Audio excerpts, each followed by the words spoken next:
سمجھ پائیں گے کہ صحیح اسلام کیا ہے۔ بہرحال آئیے یہاں سے اب آپ کے دلچسپی کے بھی کچھ سامان ہیں۔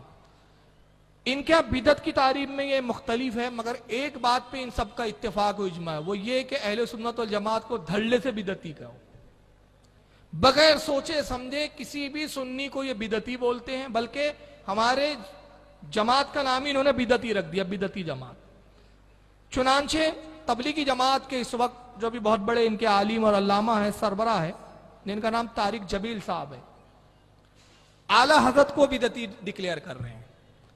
مگر آئیے انہی کے بیان میں کتنے تضاد ہے، اسی بیان کے ضمن میں میرا اب آگے کا پورا بیان چلے گا۔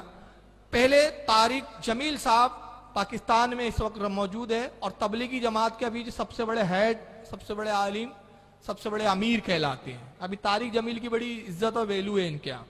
آئیے اعلیٰ حضرت کے بارے میں وہ کیا کہتے ہیں، بڑے غور سے بیان سنیں۔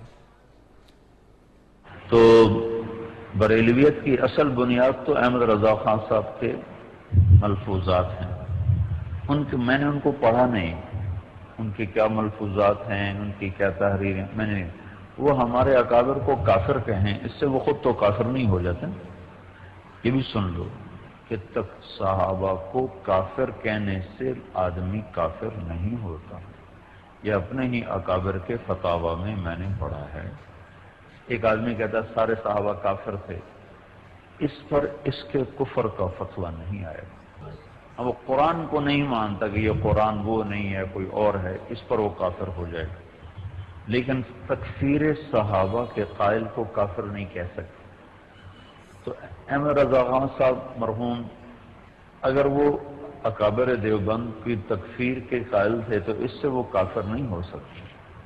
تو میں نے خود اپنے استاد صاحب سے سنا کہ ان کی تحریروں میں کوئی ایسی چیز نہیں ہے جو حد کفر تک پہنچاتی ہو یا بالکل کھلی گمراہی تک پہنچاتی، وہ صرف جذبہ عشق میں بدعت کی حد تک پہنچے۔ پھر بدعت اپنی جگہ پر تو کھڑی رہتی نہیں، گاڑی جب اچھلتی ہے تو پھر ایک کلا بازی نہیں لیتی، پھر کتنی کلا بازیاں کھاتی ہے۔ تو اس کے بعد میں آنے والوں کو انہوں نے کیا سے کیا کر بہت سی چیزیں ہم نے اپنی آنکھوں سے دیکھی ہیں، کیسے بدلی۔ پورا بیان سنا آپ نے، سمجھ میں آیا؟ ایک بار اور سنائیں۔ دیکھیے آئیے ان کے بیان کا خلاصہ۔ پہلا جملہ تھا ان کا، بریلویت کی اصل احمد رضا خان صاحب کے ملفوظات ہیں۔ میں نے ان کو پڑھا نہیں ہے، ملفوظات کو پڑھا نہیں، مگر یہ پتہ چل گیا کہ بریلویت کی اصل ہے، بنا پڑھے ہی ان کو معلوم بھی ہو گیا، گویا کیا ان کو علم غیب ہے۔ وہیں کہ وہیں تضاد دیکھتے جائیں۔ بریلویت کی اصل مولانا احمد رضا خان صاحب کے ملفوظات ہیں، میں نے ان کو پڑھا نہیں ہے۔ جب آپ نے پڑھا نہیں تو کیسے جان لیا کہ بریلویت کی اصل یہ کتاب ہے؟ اول تو الملفوظ جو ہے وہ اعلیٰ حضرت کی کوئی کتاب نہیں ہے، ان کو ملفوظات ہی نہیں پتہ کیا ہوتی ہے۔ بریلویت کی اصل میں بڑی ذمہ داری سے کہہ رہا ہوں، اعلیٰ حضرت کی ملفوظات نہیں ہے، بریلویت کی اصل عقیدہ رسول، عقیدہ صحابہ ہے۔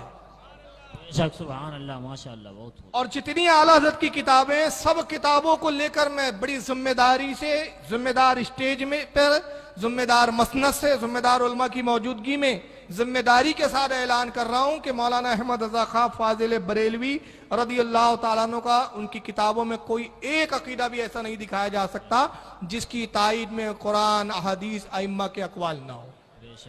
سبحان اللہ، سارے عقیدے یا تو قرآن سے ہے، حدیث سے ہے، صحابہ سے ہے، یا ائمہ مجتہدین سے ہے، بے شک کوئی بھی عقیدہ ان کا خود ساختہ نہیں۔